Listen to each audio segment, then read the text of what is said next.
Welcome to this quick presentation. It's about different observations I've made on CHF JPY 1 hour chart just a little while ago. So jumping straight in there, what we're looking at here is two indicator areas to look at. We've got a chart, candle pattern chart here, which is price action.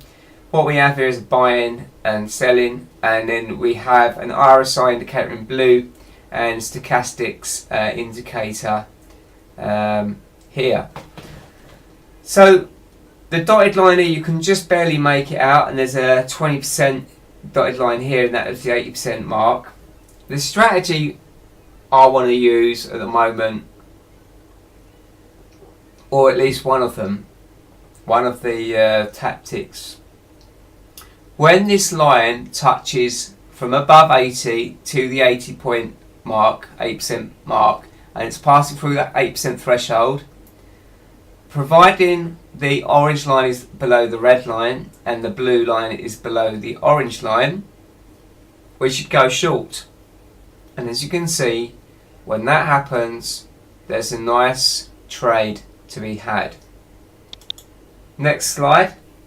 We're looking at something else. This doesn't actually go up to the 80% mark, but you can see that there's a convergence here. They meet in the middle.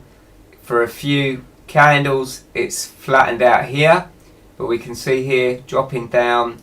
I'd take that trade because there's the blue, there's the orange, and there's the red. And that would have been quite a profitable trade as well. This is a continuation from last time. This was it here. I'd get out on that indecision candle. There's no point waiting. Yeah, some people may wait that out, but that's like 10-12 hours of pain if you ask me, just to get a little bit more. You might as well come out on the profit and go and find something else to do. This one here, what we see is it goes above the 80%.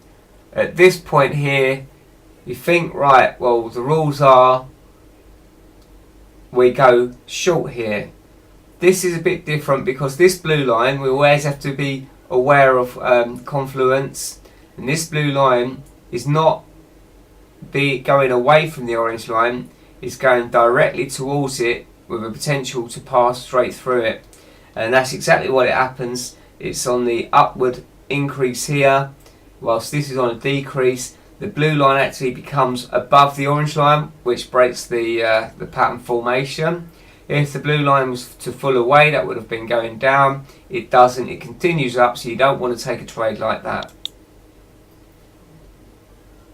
Here we can see a downward pattern. It suddenly shoots down as an impulse move down, just below the 20% here. We can see that all nice free lines are below the 20% here. That would be a good opportunity to consider going long. Might be part of a longer term trade. Alright, the orange line is there, the red line is below the blue. It's a little bit awkward here. Some people may see that as a risk, but this nice line here is probably going to come back. You could wait for then maybe around here and go, okay, now I've got my my Confluence coming back to me. I'm going to go in there, and presumably that goes up there, and then this trade goes up.